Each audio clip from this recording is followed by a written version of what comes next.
Chegando, já estou colocando aqui o título, o tema da nossa live de hoje.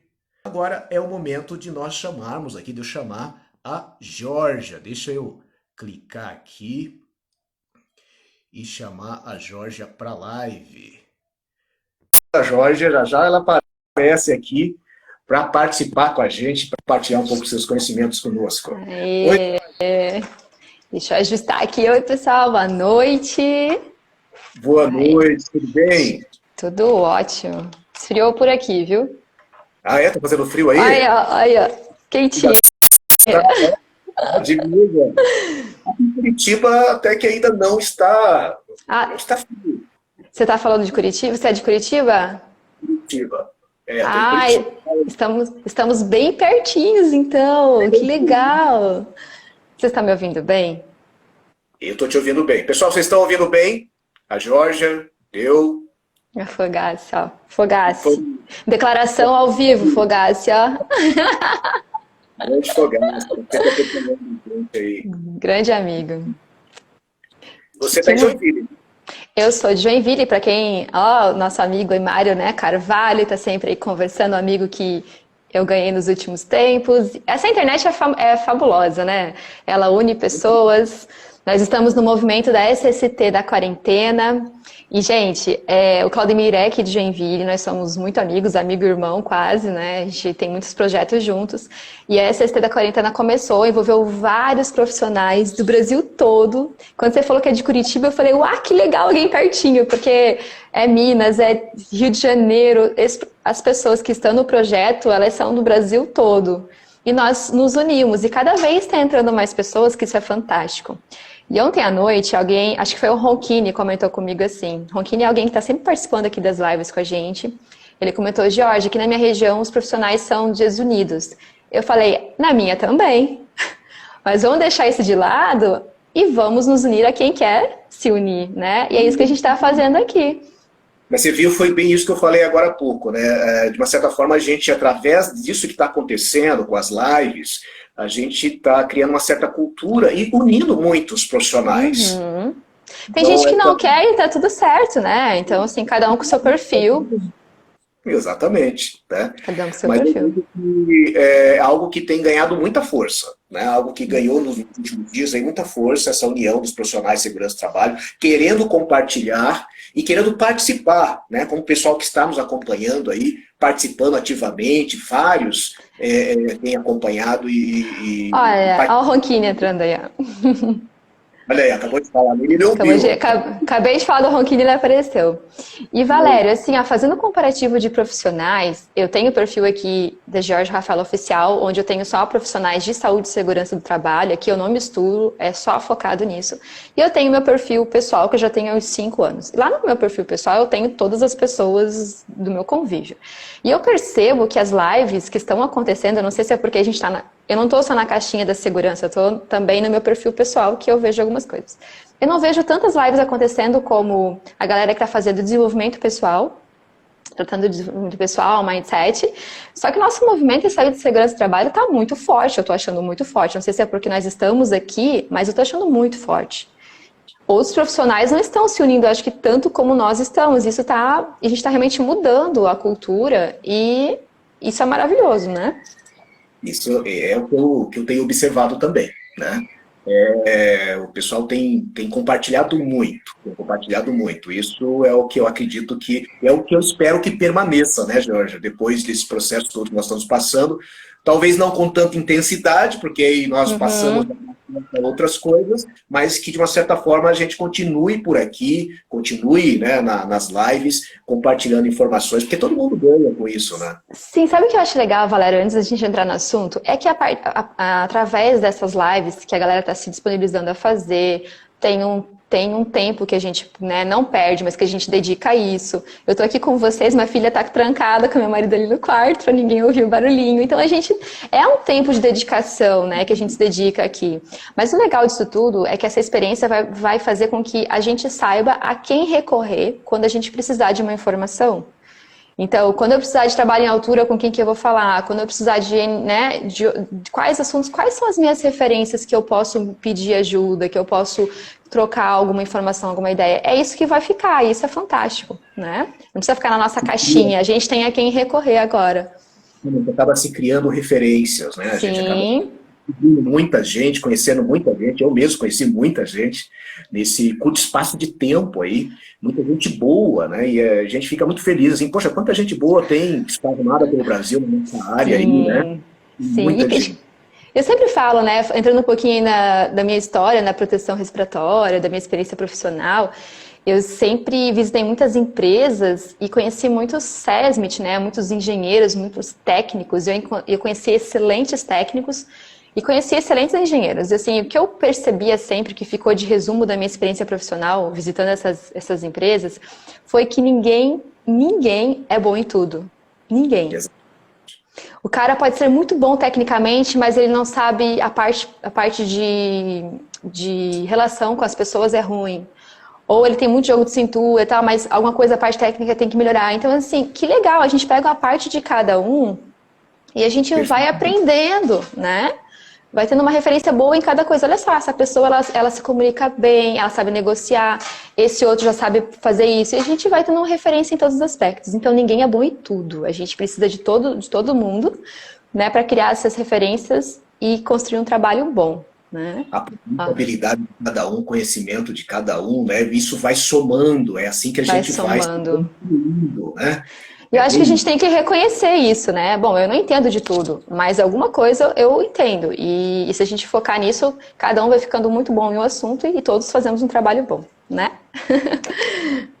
Muito bem. Pessoal, então vamos lá. Vamos entrar no assunto agora, na nossa proteção respiratória. Só deixa eu dar uma olhadinha aqui. Vomar, boa noite. Vomar entrou por aqui. Boa noite, tudo bem, Vomar? Que bom ver você por aqui. Tamires, boa noite. Rafael, Thaís. Então, o pessoal que entrou depois aqui. Vamos lá. Então, assim, assunto de hoje, proteção respiratória, cuidados necessários.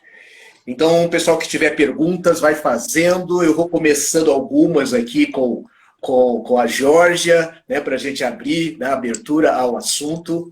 E Georgia, acho que assim, vamos começar do básico aqui. Vocês sempre têm pessoas, tem profissionais já com bastante conhecimento, mas tem aqueles que acompanham aqui que estão começando na área, alguns estudantes.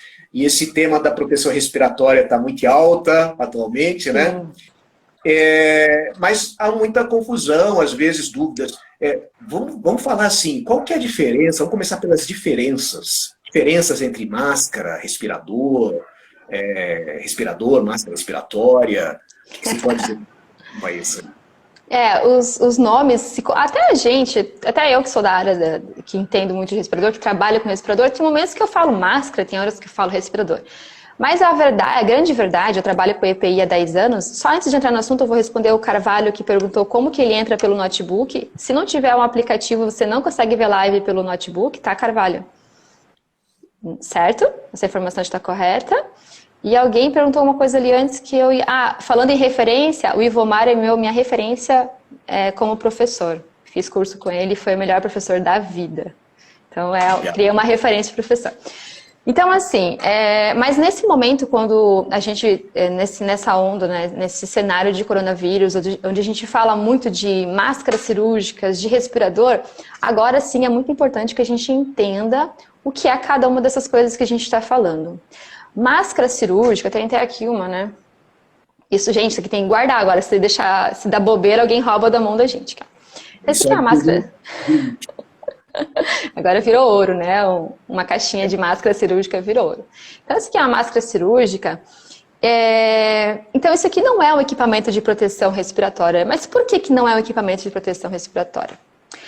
Porque a gente tem que entender os conceitos de proteção respiratória também, sabe, Valério? Não dá para explicar superficialmente, a gente tem que entrar um pouquinho nos conceitos. Porque quando a gente tem um risco respiratório, a gente tem um contaminante que está no ar, que está suspenso no ar. A única chance de eu respirar ele tem que ter uma fração, ele tem que ter um tamanho respirável ou inalável, né? Partículas grandes a gente não consegue inalar, não consegue respirar. mas ele está no ar de alguma forma. Então, para ele estar suspenso no ar, ele tem um tamanho, uma dimensão pequena, ok? Por isso, exatamente por isso, que os respiradores, os equipamentos de proteção respiratória, eles têm um filtro onde a eficiência do filtro ela segue um parâmetro, né? Ela tem um parâmetro a seguir. Então, é medida a eficiência desses filtros filtros químicos e filtros mecânicos. A máscara cirúrgica, ela não oferece isso. Então, quando eu falo de uma pequena partícula, um fumo metálico, partículas que são invisíveis a olho nu, e inclusive até microscópio normal, só visível através de microscópio eletrônico, elas são tão pequenininhas que vocês mesmos conseguem entender que com os espaços que eu tenho nessa máscara aqui, o contaminante passa. Né? No meu movimento respiratório, quando eu respiro, eu faço uma pressão negativa no interior do respirador. Então, o contaminante, ele prefere sempre passar por um espaço do que passar pela resistência de um filtro. Então, na proteção respiratória, não só a eficiência do filtro, mas eu tenho que ter vedação total no rosto, porque senão essa partícula minúscula que eu nem estou vendo mais, ok? Que pode estar aqui no ar, nesse momento, e eu não tenho ideia disso, ela passa por essas falhas de vedação. Então, isso que difere muito um respirador de um tecido, tá?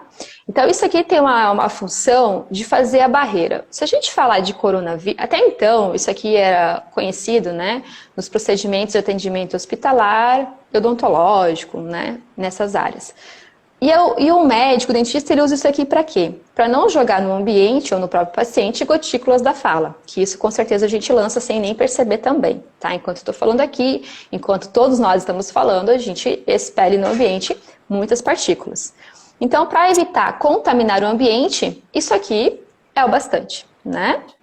Quando a gente fala de um risco biológico, aí a gente tem que cuidar de não estar umedecendo isso aqui, e do próprio filtro se tornar um meio de contaminação, de eu tocar o respirador. Nossa, o Fogaça perguntou qual que é o tamanho do vírus coronavírus.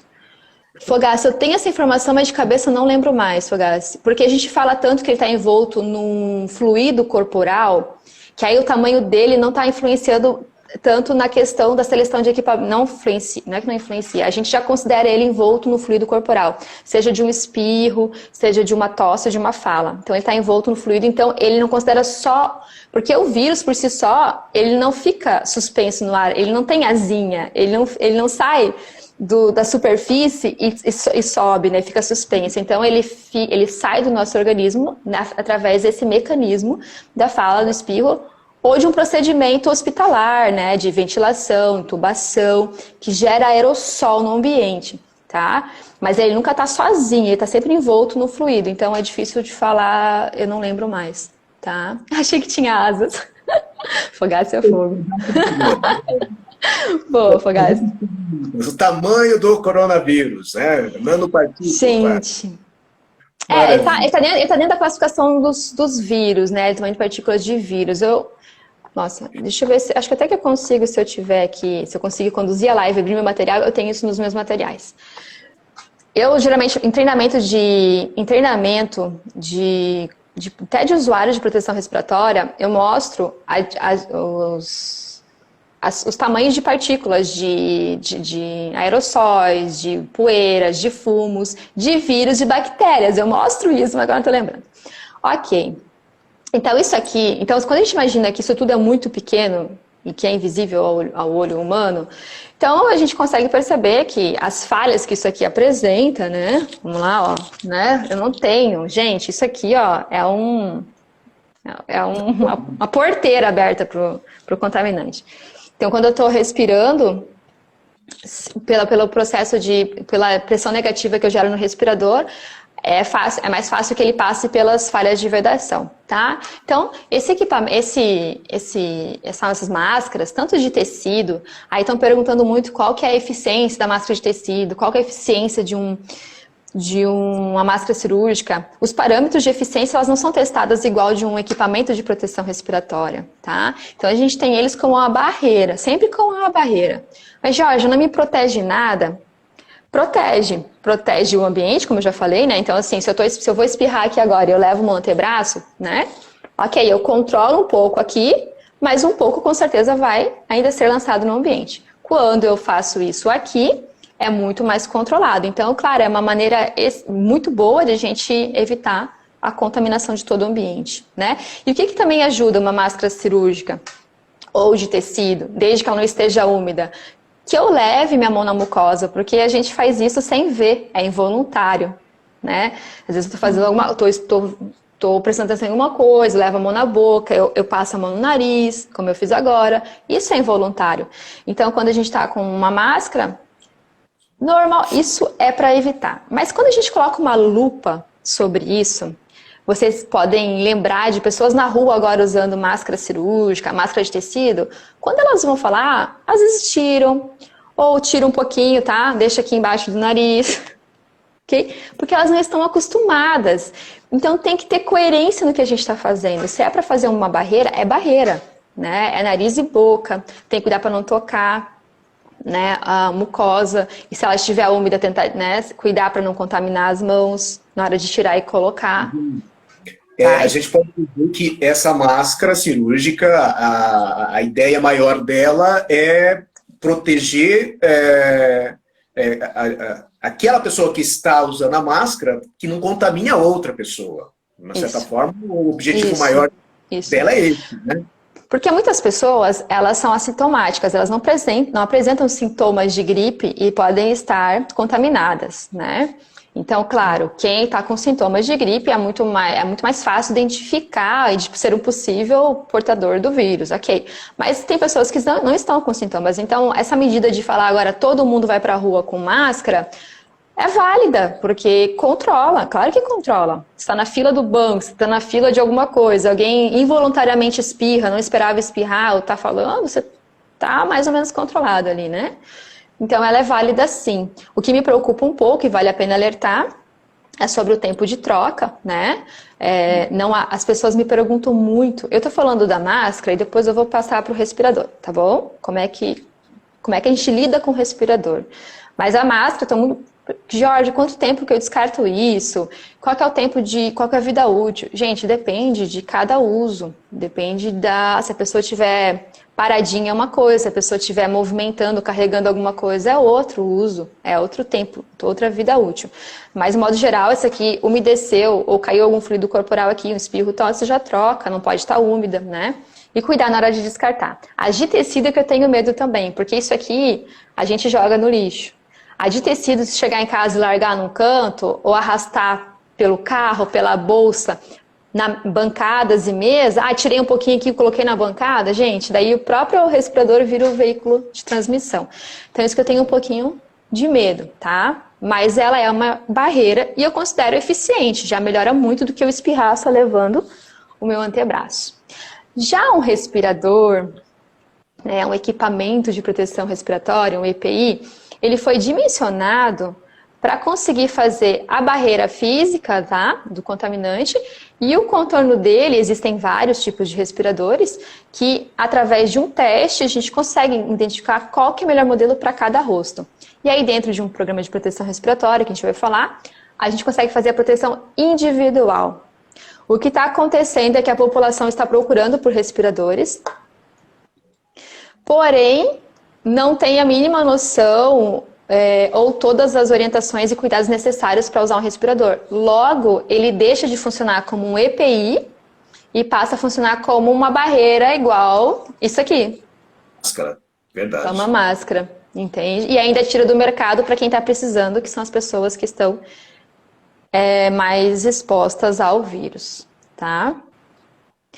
Então... A questão, até você falou da máscara, eu lembrei de uma situação que eu vi essa semana, né? Você falou da máscara de tecido, de pano. Até para falar um pouco mais sobre isso, eu vi na rua uma criança, né, de uns 7, 8 anos, com a máscara de pano, né? Mas de crochê. Já viu isso? Acho que é a avó dele. É o sistema de ventilação da máscara. E bom, falando em máscara de crochê e a abertura da trama dela, é bom também falar sobre depois a válvula. Não deixa eu esquecer de falar sobre a válvula, tá? Nessa questão toda aí, né? E ela tá usando uma máscara de crochê eu não vi ainda. Eu nunca tinha visto. Eu vi colorida ainda, preta. Devia ter dá até pra fazer umas florzinhas assim, né? Do lado e personalizar. Puxa. Mas é que é a tentativa que as pessoas que não têm tanta informação, elas tentam se proteger. E o colaborador também faz esse tipo de coisa. Essas gambiarras, esse jeitinho que eles dão, é na tentativa de conseguir algo melhor, mais confortável. Ele está buscando alguma coisa, a gente tem que entender isso, né? Então, o que me preocupa na população que está usando equipamento errado, e até profissionais que estão expostos usando equipamento errado, é a falsa sensação da proteção. Porque, se eu estiver, Valério, se eu estiver em casa e eu tiver que sair de casa e eu não tiver nenhum equipamento desse para usar, máscara cirúrgica, eu tenho certeza que eu vou ser muito mais cuidadosa no que eu vou fazer. Quando a gente está com equipamento, dá uma sensação de proteção. Então, a gente acredita que está protegido e acaba descuidando ou indo além na exposição. Então,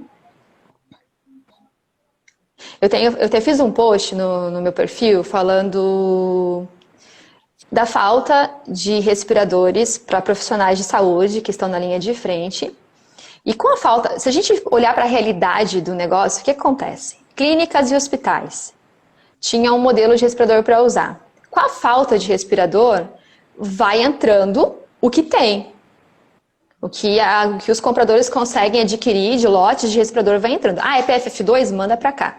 E cada hora, Valério, entra um modelo diferente. No procedimento correto de aplicação de respiradores, eu não posso usar um respirador sem fazer teste de vedação.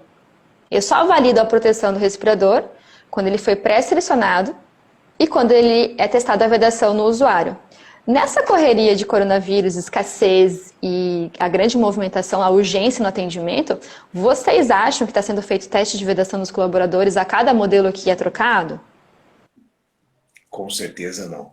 Se numa situação normal já é difícil, imagina agora, né, Jorge?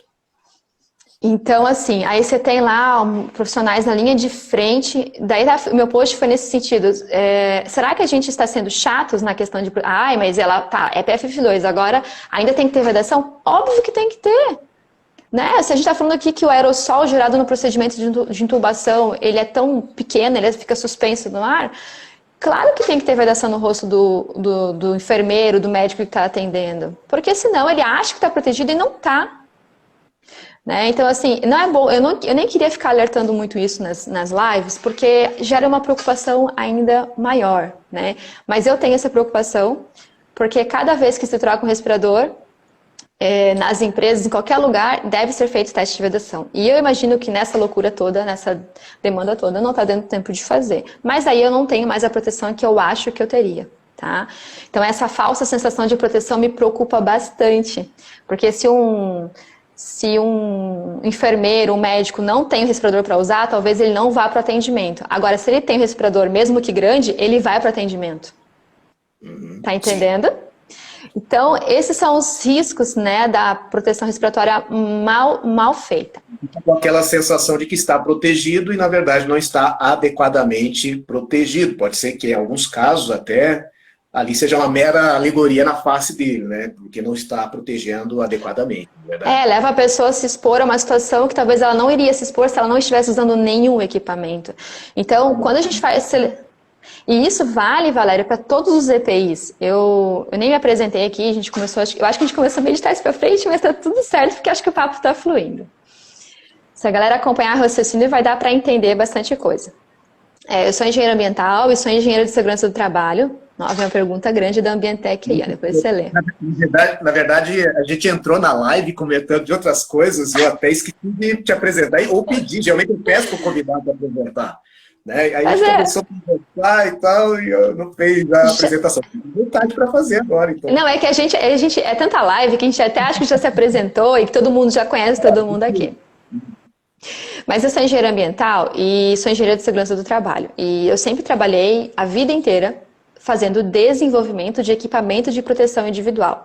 Seja vestimenta de proteção química, luva, calçados, óculos, proteção respiratória, que era o mais comum, proteção de tudo que vocês podem imaginar no universo de EPI, né? E a gente sempre fala do dimensionamento correto do equipamento, porque você fala assim para o funcionário, você pode usar esta vestimenta que ela vai fazer sua proteção química, ele vai se expor. Ele acha que ele pode. Agora, se você não dá o equipamento, ele já sabe que ele não pode entrar naquela função, naquela área, naquela atividade. Então, selecionar o equipamento de forma errada, não importa o que seja, né? Leva a pessoa a se expor achando que está protegida. Então, olha a responsabilidade que a gente tem de selecionar bem o equipamento. Uma grande responsabilidade, verdade. É enorme. Tem pessoas que ficam... O Ambientec Metropolitano é o Sérgio Jonas, que está fazendo a pergunta aí. Uma pergunta, meu amigo Valério, para a grande convidada a respeito dos testes de selagem. Qual a opinião dela das diferenças técnicas e de desempenho entre testes com método qualitativo e quantitativo? Boa pergunta, boa pergunta. Eu posso fazer uma introdução ao assunto antes de responder da Ambientec? Para até chegar no teste de vedação, para construir aí um raciocínio da galera que está seguindo.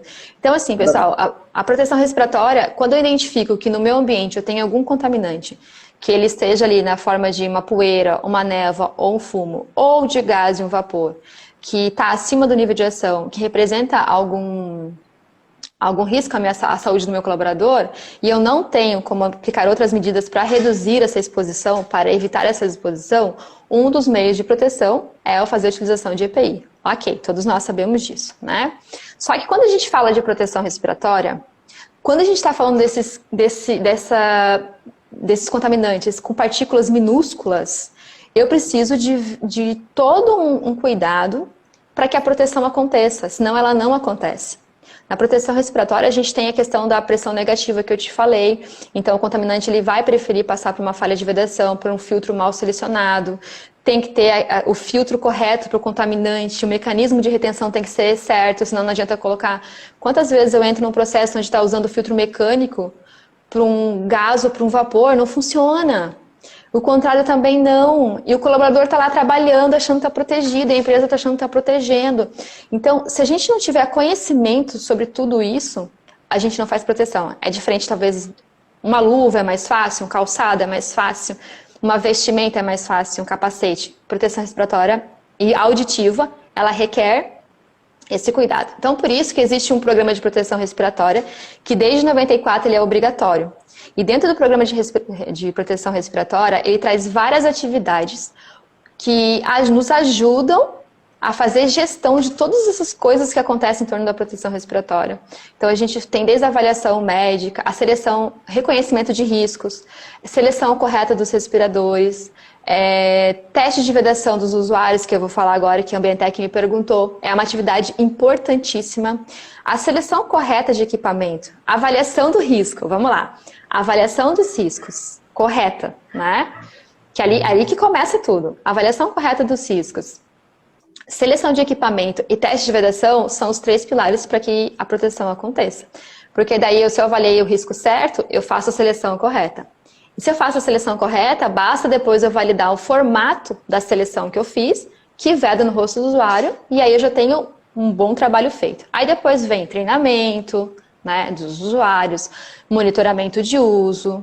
A avaliação médica, ela é obrigatória. Os usuários de proteção respiratória eles passam por avaliação médica para saber se eles podem ou não, se eles são aptos psicologicamente e fisicamente para usar respirador. Não é aquela avaliação que a gente faz no teste admissional e periódico, é diferente, é voltada para uso de respirador, tá? Então, o PPR ele traz uma série de atividades para eu fazer gestão desses usuários e entregar a proteção correta e que ela seja eficiente durante o uso, tá? Então, esse é o objetivo do PPR, ele é obrigatório. E aí, como a pergunta do nosso amigo aqui, da Ambientec, do Jonas, o que eu conto? É de quem? É o Sérgio Jonas, é isso mesmo, você falou certo. Né? Então, é que dentro dos testes de vedação, existem dois tipos de testes de vedação. Eu tenho um vídeo no YouTube de uma live que eu fiz falando só de teste de vedação. É 1 hora explicando um e outro, tá? Tá lá disponível. Tem o teste de vedação quantitativo e qualitativo. O quantitativo não depende da resposta do usuário. O próprio sistema, o próprio software, conta o número de partículas fora do respirador e dentro do respirador. Então, ele me diz se aquela vedação traz o nível de proteção, o fator de proteção que eu preciso para aquele ambiente. Então, o colaborador só coloca, faz os ajustes corretamente, tal, faz os exercícios e o próprio software vai calculando, vai contando o número de partículas para saber se está entregando a proteção que eu preciso. É perfeito, porque eu não tenho a boa vontade do usuário de me falar, estou sentindo, não estou sentindo. Que é igual ao qualitativo que eu já vou explicar. Então, e aí o qualitativo, como é que funciona, Valério? Não sei se você já viu o teste de vedação. Já viu? Já acompanhou? O mais praticado é o qualitativo, que é um capuz e a gente usa algumas soluções. Nesse teste, eu dependo que o usuário tenha o paladar do produto, mas é feito um pré-teste antes para saber disso, mas eu preciso que ele tenha a vontade e a honestidade de falar, sim, Georgia, eu estou sentindo o gosto do produto na minha máscara agora. Tem gente que, mesmo que você explique tudo, que você tenta fazer o máximo de conscientização antes do teste, ele pode ainda, eu corro o risco dele falar, não estou sentindo. Passou, tá tudo certo, e passou um pouquinho e não quer me falar. Então, é claro que eu preferia aplicar teste de vedação quantitativo em todos os usuários, porque a resposta que eu tenho, ela é mais confiável. Porém, Valério, é um teste caro. As empresas mal querem pagar o qualitativo, quanto mais o quantitativo. E também o quantitativo, eu tenho que ter todos os respiradores adaptados, porque vai vou chamar de sonda, que agora eu esqueci o nome disso. Ele vai uma sonda aqui dentro, adaptada, para calcular qual é a concentração que passou para dentro do respirador, comparada com a concentração do ambiente. Então, todos os respiradores têm que ter essa adaptação. E às vezes a gente não tem isso para todos os respiradores. É difícil encontrar para todos os modelos. O que dificulta um pouco a execução desses testes também, além do valor e tudo mais, né? Mas eu, com certeza, preferiria aplicar teste de vedação quantitativo em todos os usuários, porque a resposta ela é mais confiável, tá? Não sei se Qualitativo fica dependendo muito, é subjetivo muitas vezes, né? Sim, eu dependo total da resposta do usuário, sabe? Então por isso assim, que se o teste de vedação ele não for bem explicado, quer ver, eu já peguei muitos haitianos para fazer teste de vedação. E a comunicação é muito difícil, porque assim, haitiano, não sei se alguém já teve experiência de trabalhar com eles, eles trabalham muito bem, mas a comunicação é difícil. Então você fala assim, eu vou mudar a pergunta, tá com frio? Eles fazem assim, tá com calor? Tudo é sim, tudo é sim. Então nesses casos aí, tudo é sim. Então, como é que você vai ter certeza que o cara tá entendendo o que você quer, né? Sempre chama uma pessoa que fala a mesma língua dele, que se comunica bem. Geralmente sempre tem alguém na equipe que já se desenvolveu melhor, né, a comunicação. E ele conversa com o usuário e conversa comigo, para ter certeza que ele está me dando a resposta certa, que é a resposta que ele está sentindo mesmo, né? Então, essa é a diferença dos testes de vedação. E ele é importantíssimo na proteção respiratória. Então, por isso que não basta selecionar o respirador e entregar. Eu costumo falar, Valério, as pessoas perguntam, Georgia, até surgir a história do coronavírus, eu estou em Joinville, você está em Curitiba, e o PPR ele não é muito fiscalizado, ele não é muito cobrado nas empresas, né? Às vezes tem uma ação trabalhista, então a atividade é verificada. Muitos peritos, quando chegam para verificar e não para fazer a perícia e não encontram o PPR, eles já classificam, né, o equipamento como não eficiente, tá? Porque já entendem disso. Mas independente do programa ele ser exigido ou não, eu costumo dizer o seguinte, por que fazer o PPR? Por quê? Porque ele é uma obrigação, ele é obrigatório desde 94, para começar. Tá me ouvindo bem? Eu estou. Tá. Deixa eu atualizar aqui os comentários que eu me perdi. Então, o PPR ele é obrigatório desde 94. Engraçado que até hoje, pouquíssimas empresas fazem, e se fazem, estão engavetadas. O PPR ele é atualizado anualmente, é um documento vivo, mas no mínimo, anualmente ele tem que ser atualizado. Não foi muito difundido, né, Jorge? Ele realmente não é muito cobrado, é o que você falou aí. A gente vê que não tem a cobrança necessária, né? Eu fui fazer, eu achava que aqui ainda era pouco, mas eu fui fazer um curso em São Paulo e conversei com alguns profissionais de lá, e lá também acho que muito menos do que aqui, né? Mas por que a gente, quais são os benefícios de ter o PPR? Primeiro que ele é obrigatório, desde 94, e mesmo que, vamos tirar a parte que ele é obrigatório, tá? Ele é obrigatório para todas as empresas que aplicam proteção respiratória, independente do número de funcionários que usem proteção respiratória. Jorge, eu tenho só um senhorzinho que usa proteção respiratória quando ele aplica... quando ele faz aplicação de agrotóxico, né, Ai, fugiu o nome. Defensivo? Defensivo, mas eu ia até falar uma marca, mas enfim. Ele aplica isso no jardim, na empresa, cada 2 meses, é só essa pessoa. Precisa. Você faz uso de proteção respiratória para ele está exposto, e realmente está exposto, precisa. É só uma pessoa que faz a manutenção da empresa, num certo processo de uma máquina 2 vezes por ano, precisa. Então, se eu admitir que em algum momento um funcionário meu precisa usar proteção respiratória, eu tenho que aplicar o VPR, tá? Então, independente do número de funcionários e frequência de uso. Ocasional, é isso que você está dizendo aqui, né? Como? Mesmo que a exposição seja ocasional. Vai passar um veneno, um produto químico, né? Popularmente falado. Se está previsto, eu aprendi que onde existe trabalho que use respirador em alguma atividade laboral, isso se torna obrigatório. Isso, Ronquini, aprendeu, tá perfeito. É isso mesmo, as pessoas falam assim, eu ainda recebo, eu estou fazendo bastante live e eu sempre friso isso, eu acho que é uma informação que está batida, mas não é tanto assim. Porque direto eu recebo perguntas assim, Jorge, mas eu só aplico PFF1, preciso de PPR? Precisa! Independente do modelo de respirador que você está aplicando, se é uma semifacial de silicone, se é uma facial, ou se é uma PFF1 descartável, sei lá, precisa. Você está entregando EPI porque é para proteger. Então, para garantir, para a gente afirmar que ele está protegendo, precisa de PPR, tá? A empresa aí não está pagando insalubridade, entregando o respirador e não quer fazer PPR. Como é que vai garantir? Como é que você garante? Verdade. Oi? Garante. Acaba sendo uma incongruência, né? Sim, assim? Sim, né? E pior... O pessoal que está na live, eu vi que entrou muita gente boa aqui, né? O pessoal... o pessoal excelente. E, pessoal, boa noite a todos vocês que entraram depois aqui. Mas eu vi aí, né? O Júlio entrou aqui agora, já falei do Fogassi, o Paulo Barcelos. Oi, Paulo, boa noite, Juliana, né? São vários, não consigo falar o nome de todo mundo, mas excelentes pessoas aqui, profissionais, alguns que a gente já conhece de tempos, e o Esdras está por aqui também, né? Esdras, Fernando, querido. Tudo bem, Fernando, Gustavo, Alex?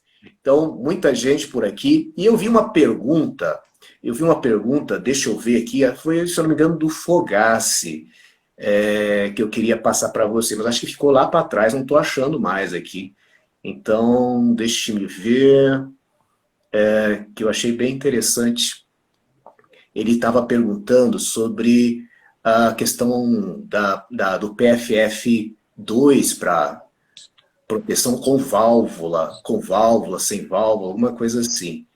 Aqui, ó, achei. Por que não é recomendado usar o PFF2 com válvula contra o coronavírus? Boa pergunta. A mecânica de particulados e não com o vírus. Essa é a pergunta do Fogão. Repete só o finalzinho da pergunta dele que não deu para ouvir aqui. Por que ele funciona para a barreira mecânica de particulados e não com o vírus? Não, é o seguinte, nossa, boa pergunta, e é que a visão da válvula está distorcida nesse caso, tá, Fogassi? Então, o que acontece? Qual que é a função de uma válvula? Tá? Aqui eu tenho máscara com válvula e aqui também, respiradores com válvula. Qual que é a função dessa válvula aqui, então? Quando eu inspiro o ar, como ela está pelo lado de fora, pela pressão negativa que eu faço, ela trava, ela está do lado de fora, ela trava. Então, o ar obrigatoriamente passa pelo meio filtrante, tá? Então, aqui, deixa eu ver uma coisa. Deixa eu desmontar uma máscara aqui para vocês. Peraí. Aqui, ó. Desmontei essa daqui, tá? Então, aqui é mais fácil de mostrar para vocês. Ó. Deixa eu ver uma coisa. Então, quando eu puxo o ar, ela trava. Quando eu exalo o ar, essa válvula abre. E quando eu exalo o ar, como eu gero pressão positiva dentro da máscara, essa válvula abre para o ar sair. Ah, mas Jorge, nesse momento não entra no contaminante? Não é nula, mas pode existir. Só que ela funciona para quê? Para dar conforto térmico para o usuário, porque para trocar calor mais fácil. Máscara sem válvula, o ar é obrigado a passar pela resistência do filtro para sair. Então acaba que acumula calor dentro da máscara. Uma máscara com válvula é para liberar o fluxo de ar quente, então o ar sai. E como eu estou numa pressão positiva, está saindo o ar, o contaminante tem dificuldade de entrar, porque o fluxo do ar é para fora da máscara, então o contaminante não consegue às vezes vencer essa barreira de entrar, tá? E quando eu puxo o ar, a válvula trava. Na proteção do coronavírus e qualquer contaminante, Fogace, se eu tiver com o meio filtrante certo, a válvula não interfere na proteção, não interfere. O que a gente está falando é que quando eu uso uma máscara com válvula, eu tenho minha proteção individual, só que eu não faço a proteção do ambiente. Essa é a questão. Então, no ambiente hospitalar, os próprios médicos e a equipe técnica podem estarem contaminados, estar com vírus, não estar desenvolvendo nenhum sintomas, como a gente já falou. Então, para que o respirador seja um EPI e também uma barreira para o meio, tem que ser sem válvula, tá? Por isso que a própria Anvisa fala, né, orienta que o respirador é sem válvula. Não é porque ele não protege, não. Porque se por aqui passasse material biológico, também passaria fumos metálicos, todos os outros contaminantes, tá? Inclusive, a galera fala isso aqui, ó. Eu uso aquele respirador com filtrinho. Gente, isso aqui não é filtro. Isso aqui é só uma válvula de exalação, tá? Isso ok. Então, é por esse motivo que para a gente conseguir fazer a proteção também do ambiente, é importante usar os respiradores, neste caso de vírus, né, de estar contaminando o ambiente, não usar com válvula, porque tua própria saliva, se eu tossir aqui dentro, ok, eu estou com essa máscara, eu estou protegida, né? Digamos que estou protegida com uma vedação aqui. Só que se eu tossir ou falar, posso estar expelindo isso aqui no ambiente. Então eu estou fazendo a minha proteção, mas não estou colaborando com a proteção do ambiente estéreo, que são as áreas hospitalares, enfim, tá? É por isso, tá, Fogaça? Maravilha. Tem uma colocação do Carvalho aqui, ó. Passando a onda uma questão de curso, passando a onda da pandemia, quando que a doutora Jorge Rafaela e o doutor Valério, estamos promovidos aqui, irão nos blindar com cursos presenciais. Jorge, você ministra cursos presenciais? Como que é? Sim, fiquei 10 anos fazendo consultoria às empresas, desenvolvendo EPI, né? E o ano passado foi quando eu abri minha empresa, a G-Safe Consultoria. E a ideia, eu já comecei a elaborar muito PPR para as empresas, é uma carência aqui da região. Valéria, não sei como é a tua, mas aqui eu já sabia disso, eu já visitava os clientes, eu já sabia que eles não tinham PPR, já tinha essa informação. Então, quando eu abri a G-Safe, até abri a G-Safe com o intuito de fazer perícia, fazer vários trabalhos, mas a carência é tão grande em PPR, e como eu já tinha 10 anos de relacionamento com os clientes, então foi muito fácil desenvolver o trabalho de PPR. Até porque, Valério, o PPR ele não traz só o cumprimento de uma obrigatoriedade, mas quando você conhece de equipamento e de ferramentas, na maioria das vezes você consegue trazer redução de gastos com o respirador. Então, tá? Além de você garantir, né, o não pagamento da insalubridade, que você está realmente protegendo o seu colaborador, essas questões todas, também, muitas vezes, na maioria das vezes, o trabalho bem feito de PPR, ele reduz gasto com respirador. Então, por isso que, mesmo mesmo que não seja mesmo que não fosse obrigatório, aplicar um PPR ajuda muito a empresa em todos os aspectos. Então, por isso que a gente deve ter o PPR, mais um motivo de a gente ter o PPR implantado nas empresas. Tá? E agora tá me perdi do que eu queria falar. Ah, tá, do curso, né? E aí eu comecei a fazer os PPRs para a empresa, PPR para as empresas, e no final do ano passado, eu vim para a internet, comecei a publicar conteúdo, e eu vejo que eu não vou sozinha dar conta de fazer todos esses trabalhos, e a gente precisa multiplicar esse conhecimento. De verdade, né? Então, desde o ano passado eu venho desenhando um curso, e esse ano eu estou lançando o curso presencial e também, brevemente, de repente, um online. De repente não, eu estou também projetando para lançar o curso online, tá? Então, em breve teremos. Não vejo a hora de formar várias pessoas. Oi? Estou falando para ele ficar no aguardo, já sai o curso seu curso, né? E, bom, o meu, dá uma olhada no site lá, Carvalho, no valeriovar.com.br, tem agenda presencial para os próximos meses, aí depois da pandemia, já tem algumas cidades previstas, tem São Paulo, tem Fortaleza, tem curso de gerenciamento de riscos ocupacionais, curso de gestão ocupacional, então dá uma conferida lá que tem bastante coisa já prevista. E tem os online também, né, de GO, de GRO, então dá uma conferida. Gente, a live, tá com muito assunto bom, muita pergunta boa. Valério, se você me permite, eu acabei de ler uma pergunta aqui na tela que me deixa bem assustada, tá? O que você acha de ensaio de vedação feito por amostragem? Gente, isso não existe. Não existe. Quer comentar alguma coisa? Não, pode falar. Tá. É importante, pode explanar bem isso aí. E isso não é tão incomum de acontecer, porque o ano passado, no final do ano, eu peguei uma situação dessa acontecendo aqui em Joinville, o pessoal fazendo por amostragem, e falei, não pode. Então, assim, mesmo que você, eu não vou fazer PPR na minha empresa, Jorge, não preciso entender disso, eu vou contratar alguém. Se você não entender de PPR e contratar alguém, a chance de você ainda não ter um bom PPR é gigante. Eu falei muito lá na live sobre teste de vedação, quanto que esse trabalho, ele exige muito do profissional, Valério. Exige muita ética e comprometimento no teste de vedação, porque é feito usuário por usuário e demora cerca de 20 minutos. Então, não é amostragem. Todas as pessoas passam por teste de vedação individualmente.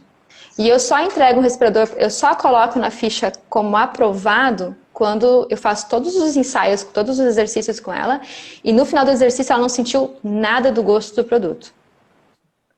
Tá? Então, isso é absurdo fazer por amostragem. É absurdo. É inaceitável. É verdade, é inaceitável. Não deveria acontecer, não deveria existir. O meu rosto é diferente do seu. Se a gente tiver duas pessoas, o resultado pode ser diferente? Muito provável. É a EHS ocupacional que fez a pergunta. Muito TST faz assim. Realmente, a gente sabe que faz, mas não é adequado, né, Jorge? Não é aceitável, tá? Um funcionário, primeiro que assim, cada funcionário tem que ter o registro de treinamento de proteção respiratória e tem que ter um registro de teste de vedação. Aquele respirador que você entrega para ele tem que ter sido testado, passado pelo teste de vedação. Então, como é que o funcionário assina uma ficha que passou no teste se ele não fez o teste? Foi por amostragem? Não tem nexo nisso. É difícil? Olha só, eu sempre falo, eu já atendi empresas de 5, 7 mil funcionários a empresas de 3 funcionários. Então, a realidade de todas elas, as dificuldades a gente conhece. Cada uma tem suas particularidades. E claro, realizar teste de vedação em 300 funcionários é difícil? Jorge, é difícil. Como é que eu vou fazer isso? Planejamento.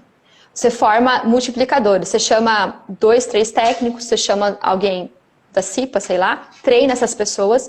A pessoa que coordena, ela tem que ter conhecimento de proteção respiratória. Mas se eu tiver que formar multiplicadores no teste de vedação para que isso aconteça em 100% dos usuários, forma. Nesta sala aqui, uma sala maior, coloca 2 pessoas fazendo o teste. Ela tem que saber fazer o teste. Óbvio que sim, tem que ter treinamento, mas alguém com mais conhecimento na sala junto para administrar as interferências, as ocorrências que vão acontecer, tá? Mas a gente tem que criar um jeito de ser possível, tá? Isso está dentro de uma boa estratégia, tá? Jorge, o nosso tempo está acabando, infelizmente. Passa muito rápido. Me dá uma Pessoal, eu coceira. muitas perguntas aí. Viram que eu procurei selecionar uma ou outra, porque realmente não dá tempo de fazer, de analisar, de ver todas as perguntas. Vão passando muito rápido na nossa frente aqui também. Então, Jorge, eu queria dizer que foi um enorme prazer ter você aqui na live com a gente essa noite, né? Mais uma aula, né? Um grande aprendizado, né? Eu tenho certeza que todo mundo concorda com isso aí. A participação prova isso, um assunto muito pertinente, o pessoal gosta muito. E até depois, se quiser escrever aí, ó, quem aprendeu alguma coisa aí, escreve aí, né? Ou melhor, se aprendeu, né, se gostou dessa live, tira um print dessa live, pode ser Ah, agora, pode é? colocar no Stories, eu vou pôr no Stories, se não der para tirar o print agora, pode tirar depois no Stories, tira um momento bonito nosso aí, né, que a gente está sorrindo. Vou ficar congelado aqui. Vamos fazer. E coloca lá nas suas mídias sociais e marca a gente, né? Me marca lá, @Valério Wagner Oficial, marca a Georgia também, @Georgia Rafaela Oficial, é isso, né, Georgia? Isso, Jorge Rafael Oficial, tudo junto. Ô, Marca a gente. Valério, O que você aprendeu nessa live aí? Pode falar, Jorge. ótimo. Quantos minutos a gente tem? 30 segundos? Quanto tem aí? Menos de um minuto. Tá, então Tem tá. 45 segundos. Eu tenho um canal no Telegram que é Jorge Rafaela e lá eu consigo entregar conteúdo muito, muito mais miuçado, né? E fora também o YouTube, tá bom? Mas o papo foi ótimo, adorei, galera. Obrigado.